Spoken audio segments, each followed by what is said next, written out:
Good morning, classmates. I'm Professor. Today with Silvana, Jesenia, Maritza and me, Camila, are going to talk to you about the Fugitive Slave Acts. The Fugitive Slave Acts were a pair of laws. The first was enacted in 1793 and the second in 1850. The first allowed people to capture fugitive slaves who ran away from their owners. And in 1850, the Congress added new permissions to the law.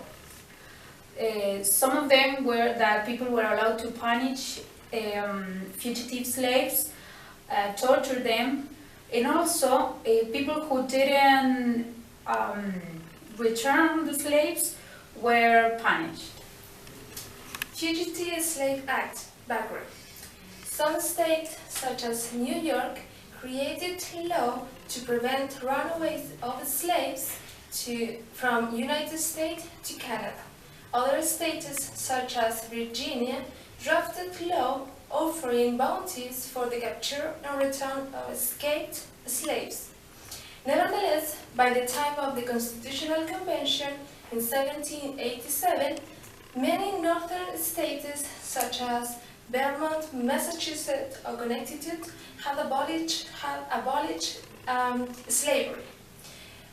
This was seen by the southern politicians as a conflict, because they thought that this new free state will become a safe haven for runaway slaves. That is why they include in the Constitution the Fugitive Slave Act. This stipulation stated that no person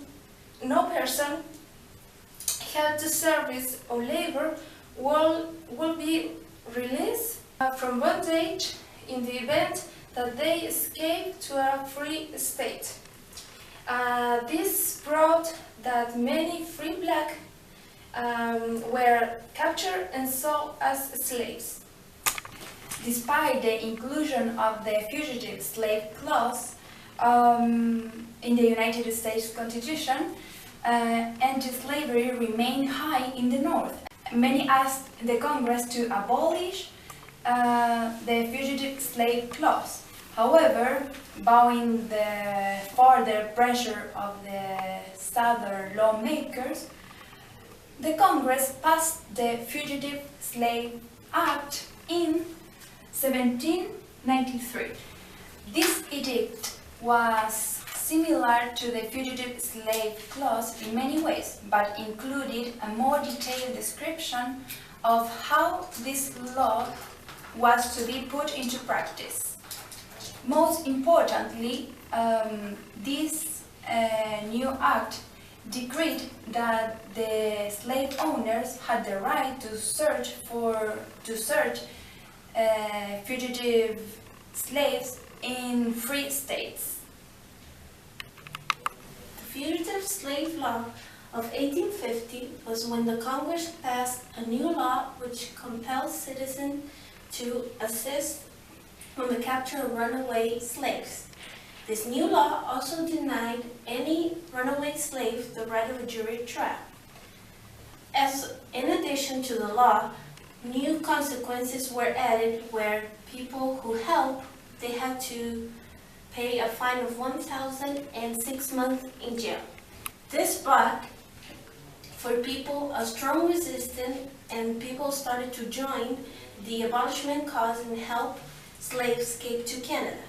In 1850, Underground Railroad was at its peak. There were many people who opposed to the second law, the one who was enacted in 1915, because they thought that this law was really abusive.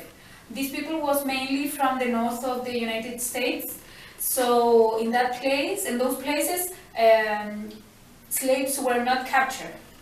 The Fugitive Slave Acts were finally repealed by an act of Congress in June 28 in 1864. Well, that brings us to the end of our presentation. Thank you for listening.